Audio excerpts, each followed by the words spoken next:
हम सब जानते हैं। अरे अब्दुल बासित, कौन जानता है भाई? तुम्हारी खाला जानती है, तुम्हारी अम्मी जानती है, तुम्हारे बाबा जानते हैं, कौन जानता है? वी ऑल में कौन है? कौन है जो रेडी? इमरान खान ही तो है जो चाह रहा है यार कि मतलब तहरीक तालिबान पाकिस्तान को सेटल करो, हमारे भाई हैं, हमारा दिल धड़कता है, साढ़े मुसलमान पर आए। ये मैं लाहौर का रहने वाला हूँ और मैं लाहौरी चूरन को हाजिर नाजिर मानते आज से शहबाज शरीफ का नाम कालीन भैया, ये वो वाले मिर्जापुर वाले कालीन भैया नहीं है, ये दूसरे कालीन। जय हिंद दोस्तों, मैं हूं मेजर गौरवारी और आप देख रहे हैं चाणक्य डायलॉग्स। इस वीडियो को लाइक करिए, हमारे चैनल को सब्सक्राइब करिए, बेल आइकन दबाना बिल्कुल मत भूलिएगा दोस्तों।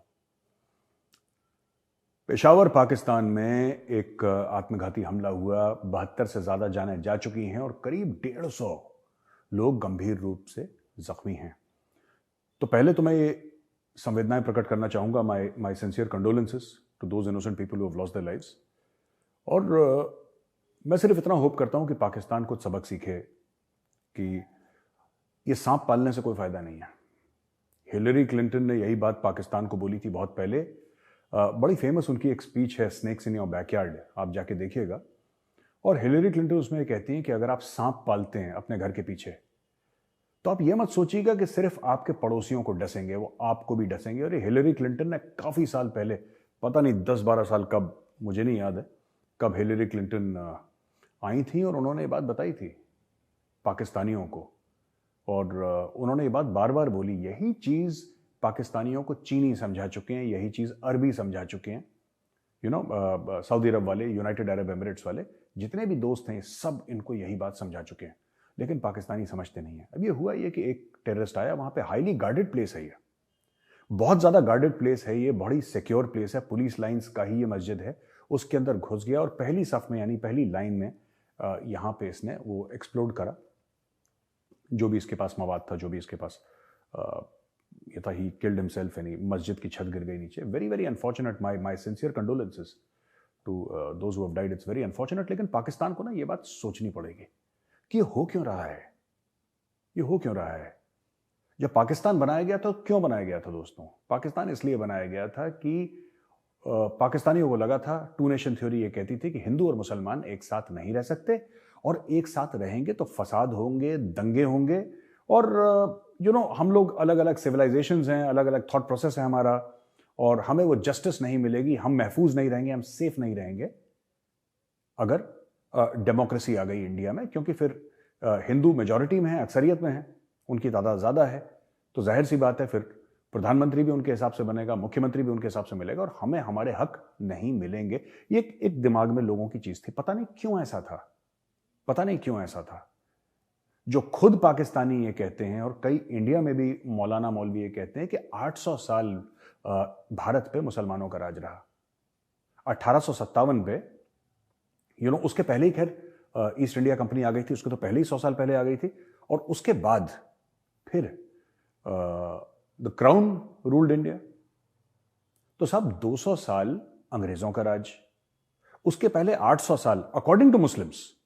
जबकि ऐसे साउथ इंडिया में कई ऐसी जगह थी जहां पे उनका राज नहीं था, ईस्ट में थी, कई जगह मुस्लिम रूल नहीं था, यह बात भी सच है, वो नहीं था वहां पे। लेकिन मैं वो बोल रहा हूं जो पाकिस्तानी अक्सर कहते हैं कि 800 साल राज करा। चलो हम मान लेते हैं आपने 800 साल राज करा।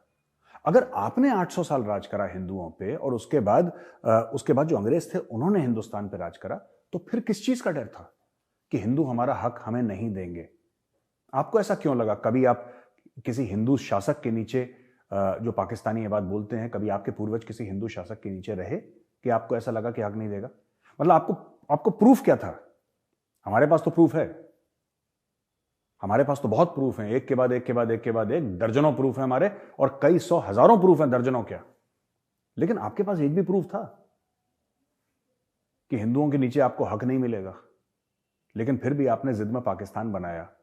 क्यों बनाया? आपने क्यों बनाया पाकिस्तान? क्योंकि आपको लगा कि वहां पे जाके मुसलमान महफूज रहेंगे। और ये जो धमाका है बड़ा अनफॉर्चुनेट है, हम उसको कंडेम करते हैं। और जो लोग अस्पताल में हैं, हम चाहते हैं कि भगवान उनको जल्दी अच्छी सेहत दे और वो वापस अपने घर चले जाएं। और जो जिनकी जान चली गई, अब वो क्या कर सकते हैं? That's very very unfortunate, our condolences. But अब आपको लग रहा है कि आप महफूज हैं, तो हो क्या रहा है यहाँ पे मुसलमान को क्यों मार रहा है? मैं ये जानना चाहता हूं पाकिस्तानियों से, क्योंकि आपने पाकिस्तान इसलिए बनाया था ना क्योंकि भाई हिंदू तो बुरे हैं, हिंदू तो गलत लोग हैं, they bad people, but you are good people ना यार, आप तो अच्छे हो, हम तो काफिर हैं, आप तो अच्छे हो, तो आप आपस में एक दूसरे को क्यों मार रहे हो? मारने वाला भी मुसलमान, मरने वाला भी मुसलमान, दोनों अपने आप को अच्छा मुसलमान कह रहे हैं, दोनों वो जो तहरीक तालिबान पाकिस्तान कह रहा है कि हमारा बंदा शहीद हो गया, जो मर रहे हैं वो कह रहे हैं हम शहीद, मतलब दोनों तरफ शहीद भी हैं, दोनों तरफ मुसलमान भी हैं। This is I am totally confused, can some Pakistani explain to me क्या हो रहा है यहाँ पे? और ये देखिए ट्वीट अब्दुल बासित साहब का।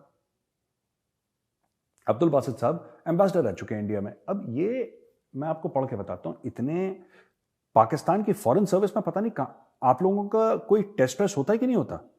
मैं ये जानना चाह रहा हूं पाकिस्तानियों से कि जब फॉरेन सर्विस ज्वाइन करने के लिए आप लोगों का कोई टेस्ट होता है कि नहीं होता, कि ऐसी सिफारिश पे ही लगा देते हैं कि हाँ अब्दुल बासित बेटा तुम्हारे पापा को हम जानते हैं, जाओ तुम एम्बेसडर लग जाओ इंडिया में। कोई पढ़े लिखे लोग हैं कि नहीं है?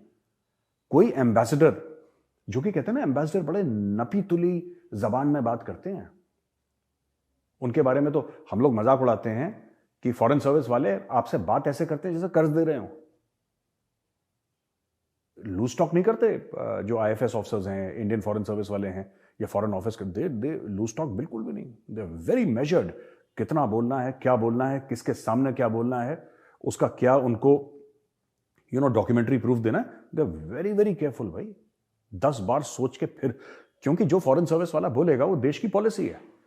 आप लूज टॉक कर, और यही आदत उनकी रिटायरमेंट के बाद भी रहती है। आप कभी भी देखिएगा किसी फॉरेन सर्विस वाले को टेलीविजन इंटरव्यू में जो रिटायर हो चुका है, वो भी नाप तोल के बोलेगा, वो लूज टॉक नहीं करेगा, क्योंकि जिसने 30 साल यही काम करा है तो जाहिर सी बात है कि उसकी आदत में शुमार हो गया, वो उसकी आदत में शामिल हो गया। अब वो लूज टॉक कर ही नहीं सकता क्योंकि उसकी आदत में ही नहीं है लूज टॉक।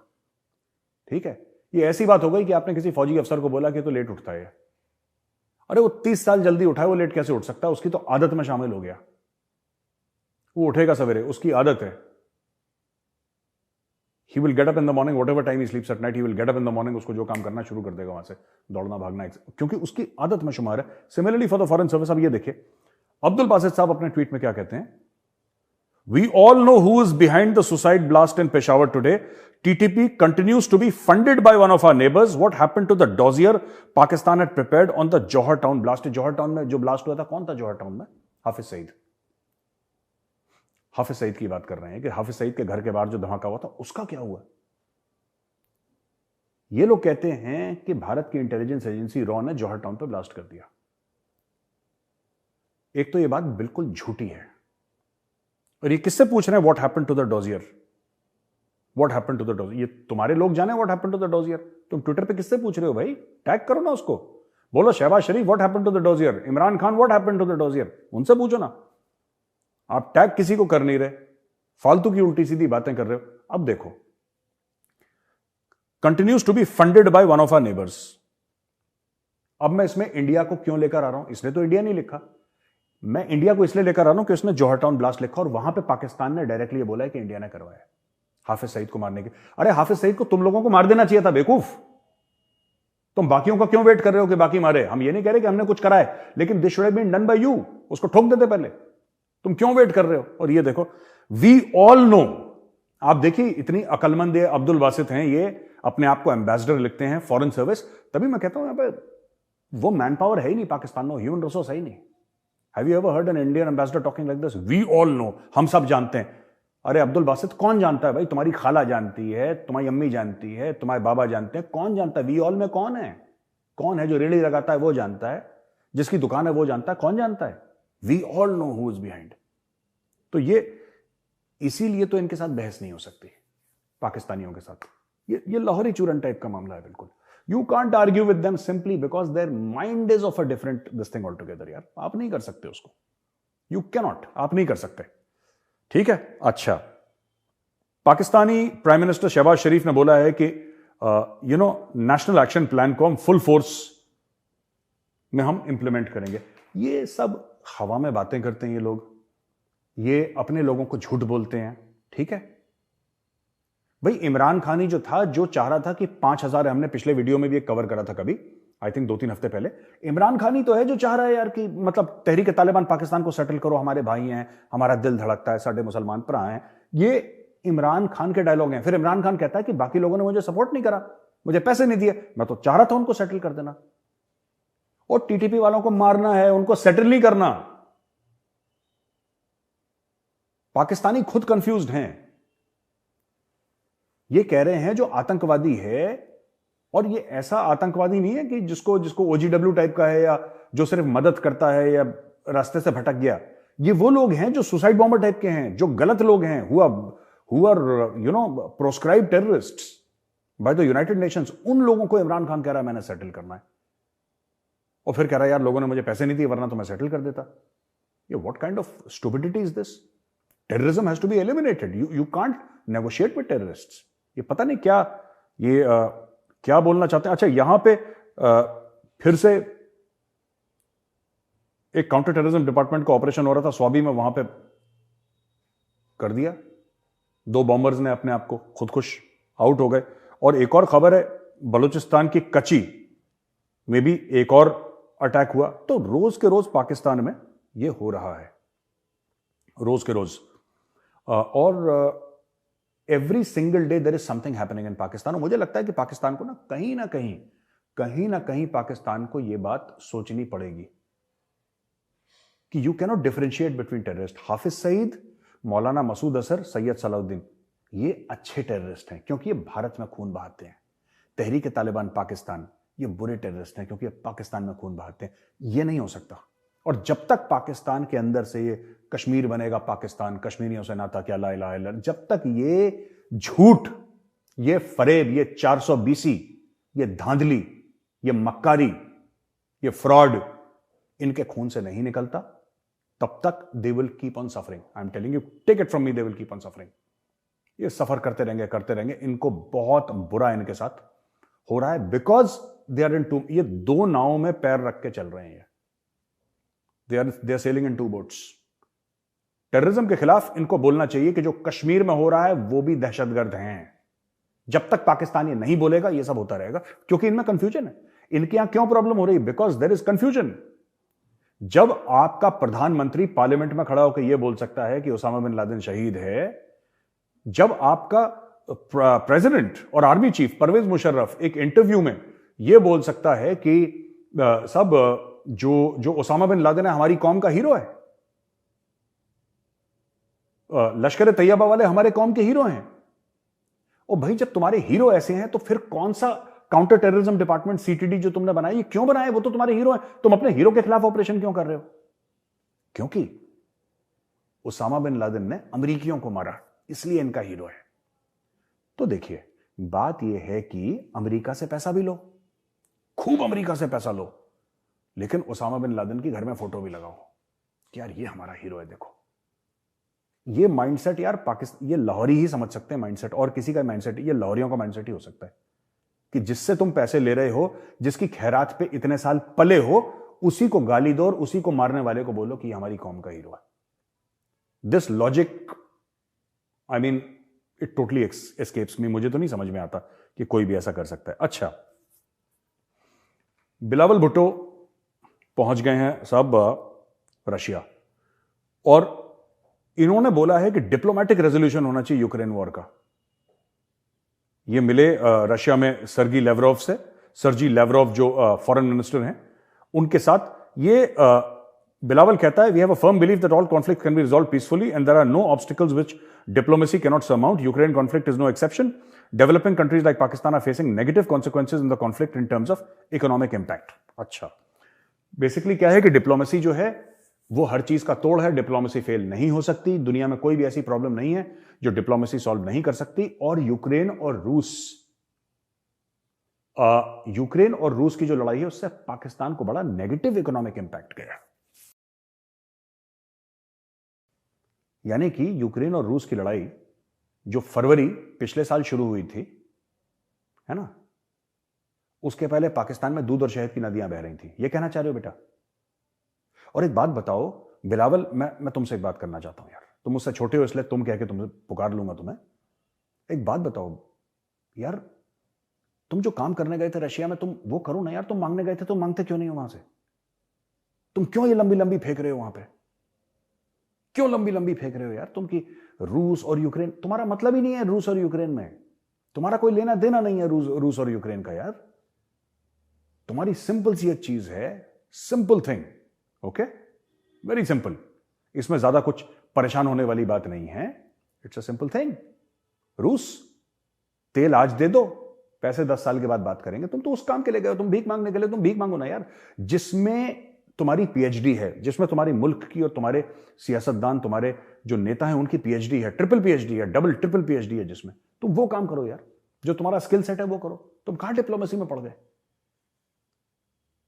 आज तक इनके आर्मी चीफ ने बात ही नहीं करी कि हमारे मुल्क की सरहदें ठीक हैं और हमें ये सिक्योरिटी में करना चाहिए ना। वो मांगने गया सऊदी अरेबिया। जो इनका आर्मी चीफ है जनरल आसिम मुनीर, वो चला गया सऊदी अरेबिया मांगने के लिए। ये बिल्लो रानी ये पहुंच गया वॉशिंगटन मांगने के लिए। इनका प्रधानमंत्री पहुंच गया यूएई मांगने के लिए। तो जब तुम्हारा कोर कॉम्पिटेंस मांगना है तो तुम डिप्लोमेसी की क्यों बात कर रहे हो? खैर ये बात मुझे समझ नहीं। अच्छा, बिल्लो ने एक और दाग दिया बयान। बिल्लो के तो बयान ही खत्म नहीं होते। बिल्लो सेज दैट यूएस को कोई प्रॉब्लम नहीं होनी चाहिए। मैं आपको 1 मिनट में आपको पढ़ के भी बता देता हूं ये कि बिल्लो ने बोला क्या है। Pakistan aspects no US interference in Russia ties. Pakistan उम्मीद करता है कि जो पाक और रूस के ताल्लुकात हैं उसमें यूएस दखलंदाजी नहीं करेगा, अमेरिका दखलंदाजी नहीं करेगा। एक बात बताओ यार, मैं अभी तक यह समझ नहीं पाया कि पाकिस्तान और रूस के ताल्लुकात हैं क्या।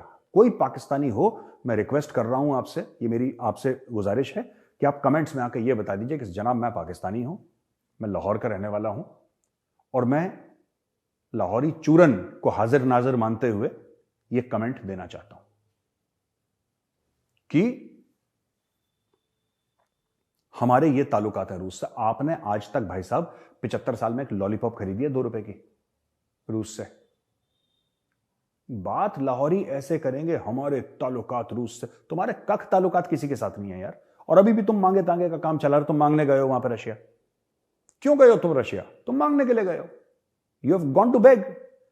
और अमेरिका, ये देखो, अब एक इनका बंदा, ठीक है, यही बिलावल का फॉरेन ऑफिस और इसका प्रधानमंत्री शहबाज शरीफ, ये 3 दिन पहले भीख मांगते हैं अमेरिका से कि यार आईएमएफ से पैसे दिलवा दो प्लीज। भाई साहब please, if you don't mind, IMF से थोड़ा पैसे दिलवा दो ना यार। This is Bilawal Bhutto. और जैसे ही ये पता लग गया कि आईएमएफ वाले आने वाले हैं, आईएमएफ ने कंफर्म कर दिया कि हम अपना बंदा भेज रहे हैं, हो कॉन्फिडेंस, लाहौरियों का कॉन्फिडेंस। ठीक है, लाहौरी माइंडसेट है। ये बिलावल यहां का नहीं रहने वाला है। इसकी मां सिंधी है, इसका बाप बलोच है। ठीक है, लेकिन confidence, Lahori confidence, ultimate Lahori confidence. America बीच में दखल अंदाजी ना करे। अबे जिसके पैसे पे पले हो वो बोलेगा भी नहीं तुम्हें। This is exactly the problem with Pakistan. You want to take money but you don't want to give an accounting of it. आप चाहते हो आपको लगातार पैसा मिले, लेकिन आप उसका हिसाब नहीं देना चाहते। आप कहते हो बीच में ना बोले। अरे इतनी गैरत है तुम में, इतनी सेल्फ रिस्पेक्ट है तो मुंह पे मारो ना आईएमएफ के, बोलो कि नहीं हम भूखे सो जाएंगे, हम किसी के पैसे नहीं लेंगे। तालिबान क्या कर रहा है? तालिबान तो किसी से पैसे नहीं मांग रहा कि दे दो प्लीज, हमें पैसे दे दो please. No, Taliban is not asking anybody for money. Taliban is not begging for money. वो लाख बुरे हों, तालिबान वाले लाख बुरे हों, लेकिन कम से कम अफगानों में गैरत तो है। At least they have honour, at least they have self respect, at least they have pride. You have neither honour nor self respect nor pride. यार तुम्हें तो कुछ है ही नहीं। बस लाहौरी चूरन। अमेरिका से भीख मांगोगे, फिर अमेरिका से बोलोगे देखो हमारे और रूस के बीच में मत आना तुम। तुम्हारे और रूस के बीच में है क्या? इमरान खान गया था वहां पे 22 या 23 फरवरी लास्ट ईयर। बावले जैसा मुंह ऐसे आ करके आ गया वहां से वापस। It is wonderful being here. क्या मिला इमरान को और तुझे क्या मिलेगा? ओ भाई पैसा है तो पैसा फेंको, तेल ले लो। ड्रामा क्यों कर रहे हो दुनिया के सामने? खैर, यूएई के जो प्रेसिडेंट हैं Sheikh Mohammed bin Zayed Al Nahyan, इनको पाकिस्तान आना था और जियो न्यूज कहता है कि साहब, अच्छा ये स्टेटमेंट है, स्टेटमेंट में भी चापलूसी है। देखो, बैड वेदर की वजह से यूएई के प्रेसिडेंट नहीं आ पा रहे। ये सबसे बड़ा झूठ है। ठीक है, बात तो यह कि पाकिस्तान कोई आना नहीं चाहता, उसको बेचारे को डर लग रहा होगा कि ब्लास्ट ना हो जाए। मैं क्या करूंगा अगर ब्लास्ट हो गया तो वहां पे, क्योंकि वहां पे तो बम धमाके होते रहते हैं। It is not safe. Due to bad weather conditions, president his highness Sheikh Mohammed bin Zayed Al Nahyan's visit to the friendly Islamic republic of Pakistan scheduled for today has been postponed to a later date. अच्छा, पाकिस्तान में flight उड़ रही हैं, land हो रही हैं, सब कारोबार चल रहे हैं। कौन सा ऐसा मौसम खराब हो गया पाकिस्तान में? ये सब झूठ है, मैं बता रहा हूं। उसने बोला होगा कि आईएमएफ का करो फिर मैं आऊंगा, क्योंकि उसको पता है। देखो, कुछ तो शेख वहां पे हैं जो शिकार विकार करने के लिए जो आ रहे हैं ना, होबुरा बस्टर्ड जो है उसको मारने के लिए वहां पे हर साल आते हैं, और पाकिस्तानी फिर कुछ पैसे लेके एक इंडेंजर्ड स्पीशीज को हंट करवाते हैं। ठीक है, होबुरा को हंट करवाते हैं पाकिस्तानी, दैट्स ओके। वो है ही, लोग ऐसे पैसे के लिए कुछ भी करेंगे। लेकिन मैं ये जानना चाहता हूं कि ये हो गया, अब ये ना, अब ये कह रहा है कि सब ये मौसम खराब की वजह से यूएई का जो है वो नहीं आया हेड, मौसम खराब की वजह से। देखो चापलूसी कितनी, फ्रेंडली इस्लामिक, अब ये ब्रदर इस्लामिक भी लिखेगा। मैं बता रहा हूं, आज से शहबाज शरीफ का नाम कालीन भैया, ये वो वाले मिर्जापुर वाले कालीन भैया नहीं है, ये दूसरे कालीन भैया हैं। ये कौन से कालीन भैया हैं? ये वो हैं जो जमीन पर कालीन बन जाते हैं कि आप मेरे ऊपर चल लो। जब प्लेन की सीढ़ियों से उतरेगा ना, तो वहां पे नीचे जमीन पे शहबाज शरीफ बिछा होगा, जिसके ऊपर शेख पैदल चल के जाएंगे कि शेख के जूते गंदे ना हो जाएं। उस लेवल के लोग हैं, नो गैरत नो इज्जत। अब यह खबर है एक दिन पहले की कि इजराइल ने ड्रोन अटैक लॉन्च कर दिया इरानियन मिलिट्री फैसिलिटी पे, और वहां पे कुछ डैमेज हुआ है। और वो लोग कह रहे हैं कि इजराइल की जो सिक्योरिटी सर्विस है मोसाद, उसने ये अटैक लॉन्च करा है, ये इनका कहना है। और ये अटैक हुआ है इस्फहान में, जो कि मेजर सेंटर है मिसाइल प्रोडक्शन का, और including the assembly line of many of its Shahab medium range missiles which can reach Israel and beyond. तो यहां पे मिसाइल रेंज का प्रोडक्शन होता है, वहां पे ड्रोन से अटैक कर दिया मोसाद ने, ऐसा ईरान का कहना है। इजराइल ने इसके ऊपर कोई बयान अभी तक नहीं दिया है, बट जाहिर सी बात है, जिसको करना होता है बयान तो पाकिस्तान देते हैं यार, ये काम नहीं करते, बयान देते हैं। जो लोग बयान देते हैं वो काम नहीं करते, एंड वाइस वर्सा। तो ये अटैक हो गया है, अब पता नहीं इसका क्या होगा, but definitely this is a message to the Iranians कि तुम कहीं पर भी हो, वी कैन रीच यू। और मैं आपको बता रहा हूं, इजराइलीज को रोक रखा है दुनिया ने, वरना इजराइलीज कब तक का काम तमाम कर चुके होते। जितने भी इनके मिसाइल और न्यूक्लियर प्लांट है, इजरायली निपटा चुके होते। But there is a lot of pressure on Israel की don't go all ballistic right now, you will create a conflict in the middle east. आप मत करो अभी, और इस पूरे खित्ते को आप अनस्टेबल मत करो, वरना Israel would have done it long back. It has the capability, it has the man power, it has the money, it has the technology, it has the weapon platform, and it has the will to do it. Above all will, बाकी technology तो आप सब ये पैसे से खरीद लेते हो, it has the will to do it, and one day I think it will. And this is exactly why one of the reasons जिसलिए पाकिस्तान को वो दे रहे हैं ना, ये सब फाइटर शाइटर जो भी दे रहे हैं, और कह रहे हैं कि F-16 को दोबारा अपग्रेड कर दो। मैं बता रहा हूं, हो ना हो एक दिन अफगानिस्तान में तो बॉम्बिंग करेंगे ही करेंगे, लेकिन एक दिन ऐसा होगा कि पाकिस्तानी एयरफोर्स को उसके अमरीकी मालिक बोलेंगे कि बेटा जाओ ईरान में बॉम्बिंग करो, और पाकिस्तानी एयरफोर्स बोलेगी जी अब्बू जी, और वहां पे जाके बॉम्बिंग करेगी, चाहे फिर इसके कुछ भी नतज हो। तो दोस्तों, अब हम आते हैं सबका favourite round, question and answers. इतने क्वेश्चंस मुझे नहीं मिल पाए, तो कुछ कमेंट्स हैं, मैं उनके ऊपर भी अपने कमेंट्स दूंगा, कमेंट्स पे कमेंट्स, तारीख पे तारीख, जैसे सनी देओल पाजी ने बोला था। तो कमेंट पे कमेंट होंगे, और फिर कुछ सवाल जवाब है, उनका भी मैं देखता हूं, आपके सामने मैं पेश करता हूं। तो ये हैं बेबी आयनाश भाटिया, ये मुझे नहीं समझ में आया। तो भाटिया जी ये लिखते हैं कि I am living in Melbourne and living in Harris Park about 3 years where this mess has happened. ये बात कर रहे हैं जो खालिस्तानियों से, जो कल का वीडियो था ना, उसके बारे में I think is talking about. I know these things are happening here, specifically in the Gurudwaras. I would like you to request you to please increase pressure to the Indian government to recognize these elements and cancel these people OCI and residency so they can never go to India. I think this is a very good idea. Aynash Bhatia ji, देखिए ऐसा है कि पहली चीज तो मैं इस चीज को बहुत कंडेम करता हूं कि गुरुद्वारा साहब जैसी पवित्र जगह का ये लोग गलत इस्तेमाल कर रहे हैं। They should not do it. आपको जो भी नेतागिरी करनी है, जो भी पॉलिटिक्स करनी है, गुरुद्वारा साहब देखिए वो भगवान का घर है, ठीक है। वहां पे सिख धर्म के गुरु, और वो हमारे भी गुरु हैं, सिर्फ सिख धर्म के नहीं है। वहां पे गुरु नानक देव जी से लेकर Guru Gobind Singh ji, the first and the last, the 10th Sikh guru, सबकी वहां पे फोटोज हैं। उनकी जो फिलॉसफी है, जो सेवा भाव है सिख धर्म में, वो उस आस्था का प्रतीक है। वहां पे जाके ऐसी खालिस्तान की गंदी नेतागिरी करना, दिस इज नॉट ओके यार, ये आपको डिसिस्ट करना चाहिए। और दूसरी चीज, मैं गवर्नमेंट ऑफ इंडिया से मैं बिल्कुल अग्री करता हूं भाटिया जी आपसे, कि गवर्नमेंट ऑफ इंडिया को ऐसा बोलना चाहिए कि if they have any you know जो इंडियन ओरिजिन के जो कार्ड्स बनते हैं लोगों के, और I don't know the technical parameters for that कि कैसे बनते हैं, क्या होता है, लेकिन you know these people should be banned from entering India. इनका आप एंट्री पे बैन लगाइए हर एक बंदे का, और खासतौर से वो भी कुछ हैं हमारे कश्मीर के जो टर्की में रहते हैं, बड़ा जहर घोलते हैं। They should simply be stop from entering India, cut them of from India. इनकी जड़ें यहीं पे है ना, आप जड़ काट दो, ठीक है। अगर आप जड़ काट दोगे ना, तो मैं बता रहा हूं पेड़ को काटने की जरूरत नहीं पड़ती, वो जड़ खत्म हो जाती है, पेड़ अपने आप गिर जाता है। I think it's a very good solution which is being offered. ये जितने भी हैं खालिस्तानी, सबको बोलो कि आप हिंदुस्तान नहीं घुस सकते, आप पंजाब नहीं आ सकते।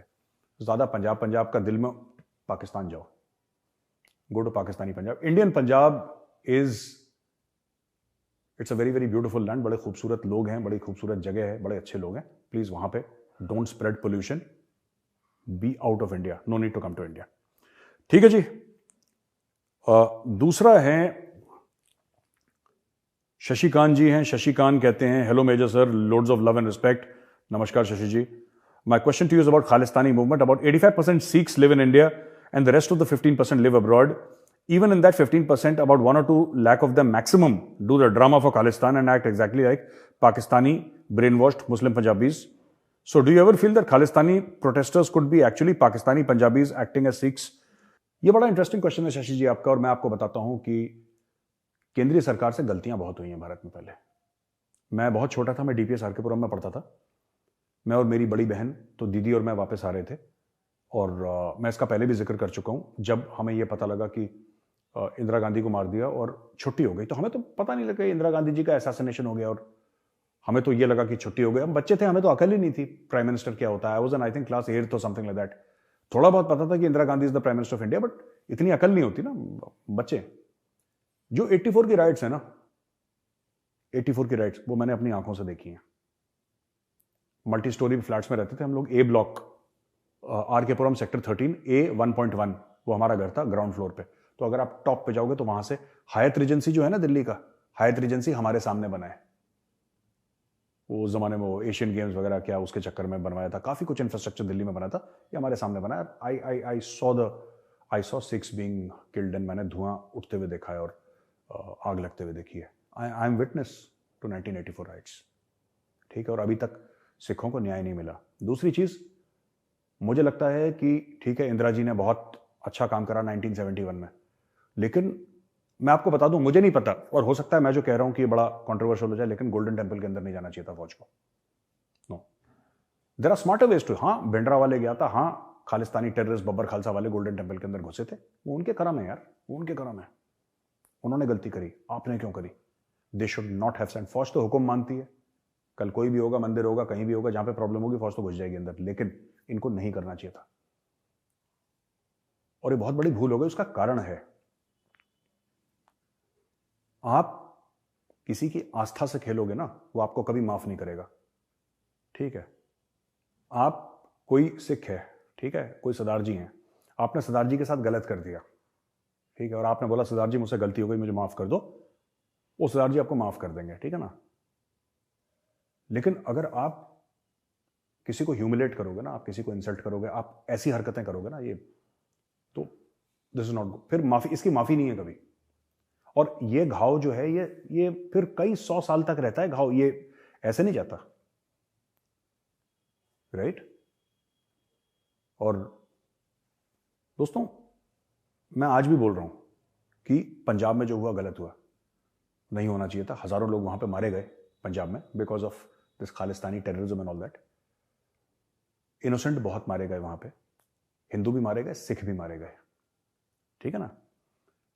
मैं सिर्फ एक बात ये कहना चाहता हूं कि यार ये जो खालिस्तानी है ना, ये इनको पाकिस्तानियों ने ऐसा बना रखा है दिमाग से कि तुम्हें कुछ चाहिए, एक अलग देश बनेगा। और इन्होंने आपस में मंत्रिमंडल भी बांट लिए कि जब खालिस्तान बनेगा तो मैं तो होम मिनिस्टर बनूंगा। जो छोटा है वो कहता है जी पाजी मैं तो सरपंच बनूंगा। उस आपस में इन्होंने गद्दियां बांट रखी हैं। वो कोई एसपी बनना चाहता है, कोई डीएसपी, पता नहीं क्या ड्रामा है इन लोगों का। मैंने तो इनका एक बार वीडियो सुना था, I was so surprised, lack of brains. तो एक तो मैं आपसे ये रिक्वेस्ट करूंगा कि आप ना खालिस्तानियों को सिखों के साथ ना जोड़ें। काफी हिंदू भाई ये बहुत बड़ी गलती करते हैं। इनका खालिस्तानियों का सिख धर्म से कोई लेना देना नहीं है। ये सिख धर्म के नाम पर एक बहुत बड़ा फ्रॉड है खालिस्तान, ठीक है। सिख धर्म को अलग रखिए इससे, और जो हमारे सिख भाई बहन हैं उनको अलग रखिए। इनका कोई लेना देना नहीं है खालिस्तानी। ये खालिस्तानी जो है ना, दे आर वर्मिन, ठीक है। This is what I want to say. वासुदेव कुटुंबकम, भाई साहब ने अपना नाम नहीं लिखा और मुझे नहीं पता भाई साहब है कि बहन जी हैं, आई डोंट नो। वासुदेव कुटुंबकम, मैं सिएटल में हूं 10 साल से और मैं गुरुद्वारा साहब जाता हूं, but I realise that most of the gurdwaras are becoming Khalistani centres funded by local Canadian Sikh businesses. These local businesses include hotels, milk products. अच्छा, ये कह रहे हैं promote boycotting not only in Seattle but I travelling across. अच्छा, मेरे ना सिख दोस्त हैं यूएस में काफी, और वो खुद परेशान है। और सबसे बड़ी चीज है ना कि मेरी सबसे बड़ी शिकायत है, ये आपको रेफरेंडम करना है, आपको जो करना है या रेफरेफ जो भी करना है आपको, आप करो ना यार। आप गुरुद्वारों को खराब क्यों कर रहे हो? मुझे ये आज तक बात समझ में नहीं आई। भिंडरा वाले की फोटो गुरुद्वारे के अंदर, यार वहां पे गुरुओं की फोटो लगी है और खालिस्तानी बिल्कुल दिमाग से पैदल है, बिल्कुल दिमाग से। वहां पे मुझे एक बड़े सीनियर आर्मी ऑफिसर ने बताया, who is himself a Sikh, I don't wish to take his name, he told me that London के गुरुद्वारे में वहां पे दे हैव पुट भिंडरा वाले फोटो। यार मतलब दिस इज अनइमेजिनेबल, मतलब मैं तो सोच ही नहीं सकता यार कि how can you somebody do this. और ये जितने भी खालिस्तानी इनके बिजनेसेस हैं, आई वुड रिक्वेस्ट हमारे जो सिख भाई बहन है जो बाहर रह रहे हैं और जो बाकी कोई भी इंडियन है, please boycott this businesses, please boycott this businesses. और मैं आपसे एक बोलूंगा कि आप लोग एक मोबाइल फोन ऐप बनाइए, ठीक है। आप लोग मोबाइल फोन ऐप बनाइए और जो वहां पे हैं यूएस में, आप आइडेंटिफाई करिए, ठीक है, कौन कौन से बिजनेसेस हैं वहां पे जो खालिस्तानियों के हैं, उनको आइडेंटिफाई करिए, मोबाइल फोन ऐप में डालिए और सबको फैला दीजिए ये मोबाइल फोन ऐप। जब भी आप खरीदारी करने जाएं, 1-2 बार बंदा हफ्ते में जाता है market, if you know that this is a Khalistani establishment, don't go there, but they have to be identified first. इनका आइडेंटिफिकेशन कैसे होगा? मोबाइल फोन ऐप से होगा। Somebody should take the responsibility, mobile phone app बनाइए और mobile phone app बना के just boycott it. उनके होटल में नहीं रहना, उनकी डेयरी के प्रोडक्ट्स नहीं खरीदने, उनके 7-Eleven के अंदर नहीं जाना, just economic boycott of everything Khalistani, everything Khalistani. अगर आप इंडियन हैं तो आप सो कॉल्ड खालिस्तानियों के पास कभी नहीं जाएंगे, जस्ट बॉयकॉट इट। और जो हमारे गुरुद्वारे हैं दुनिया में कहीं पर भी हों, ठीक है, वो भगवान का घर है, वहां पे खालिस्तानी इज नो प्लेस। इनको वहां से भी निकालने का प्रोग्राम बनाया जाए। I will speak to a few people, let's see how it goes, but I will try my best. अच्छा, ये आखिरी है सवाल कंचन कुमार महतो का। कंचन जी, बहुत बहुत धन्यवाद आपका। ये कहते हैं कि it's been 75+ years for both countries since independence for India as well as for Pakistan, but why they always become a fool by anti India sentiment by the minister? Is Pakistan some intelligent people too? Why do not come forward unitedly to ask question to the government since it is not the first time this is happening to them? ये कह रहे हैं कि ये जो पाकिस्तानी हैं 75 साल उनको, भारत को तो हजारों साल से भारत था, लेकिन पाकिस्तान, हमें आजादी मिली 75 साल, पाकिस्तान को बने हुए 75 साल, लेकिन फिर भी ये एंटी इंडिया सेंटिमेंट और इतना जहर क्यों है? वहां पे भी एजुकेटेड लोग हैं। देखिए, ये एंटी इंडिया सेंटिमेंट जो है, इससे पैसे आते हैं। आप पहले समझिए, कोई भी चीज जो होती है ना, अगर लगातार हो रही है तो उससे पैसे आ रहे हैं, इनको पैसे मिलते हैं, इनको फंडिंग मिलती है। फंडिंग कहां से आती है? ये फंडिंग कहां से आएगी? अगर आप एंटी इंडिया सेंटिमेंट बनाएंगे और एक पाकिस्तान जो एक न्यूक्लियर कंट्री है, आप उसको इंडिया के सामने खड़ा कर देंगे और वहां पे दहशतगर्द यहां पे आएंगे, टेररिज्म होगा, सबसे बड़ा फायदा किसका? चाइना का फायदा है। चाइना अपने हाथ गंदे नहीं करता, चाइना तो नौकरों को इस्तेमाल करता है। इसके दो ही तो नौकर हैं चाइना के, एक नॉर्थ कोरिया, एक पाकिस्तान। एक नॉर्थ कोरिया, एक पाकिस्तान, उनको इस्तेमाल करता, जा बेटा काट ले उसको, जा इधर काट ले, उधर काट ले। सो और अपने लोगों को बेवकूफ बनाना है, क्योंकि पाकिस्तान की अपनी कोई आइडेंटिटी नहीं है। कौन है Pakistani? Pakistan is not even a name, it's an acronym. ये कहां से पैदा हो गए पाकिस्तानी? क्या है? आधे लोग कहते हैं हम अरब से आए हैं, कुछ कहते हैं हम सेंट्रल एशिया से आए हैं, कुछ कहते हैं हम मुगल हैं, कुछ कहते हैं हम कुरैश हैं, कुछ फलाना ढिमका। कोई अपने आप को पाकिस्तानी बोलता नहीं है। कहने की बात यह है कि ये it's a huge business and it is become a matter of their identity. ये लोग ठीक नहीं होने वाले, अगर आप सोचते हैं। और जो इंटेलिजेंट लोग हैं वो बोलते हैं, बट उनकी सुनवाई बहुत कम है। परवेज हुदबॉय जैसे बड़े इंटेलेक्चुअल लोग हैं पाकिस्तान में, लेकिन परवेज हुदबॉय की इतनी सुनवाई नहीं है। अगर परवेज हुदबॉय की ये लोग बात मान लेते, अगर ये हसन निसार की बात मान लेते, तो इनकी किस्मतें नहीं पलट जाती। लेकिन नहीं, इनको चाहिए वैसे ही, वो कबाड़ी टाइप के लोग चाहिए इनको, तो ठीक है। तो दोस्तों, यहीं पे खत्म होता है हमारा वीडियो, बहुत बहुत धन्यवाद। 7 लाख सब्सक्राइबर हम लोग क्रॉस कर चुके हैं। We have cross 7 lakh subscribers. उसके लिए मैं आप सबका तहे दिल से शुक्रिया कहता हूं, धन्यवाद कहता हूं। इस वीडियो को लाइक करिए, हमारे चैनल को सब्सक्राइब करके बेल आइकन दबाना बिल्कुल मत भूलिएगा। जय हिंद, भारत माता की जय, वंदे मातरम।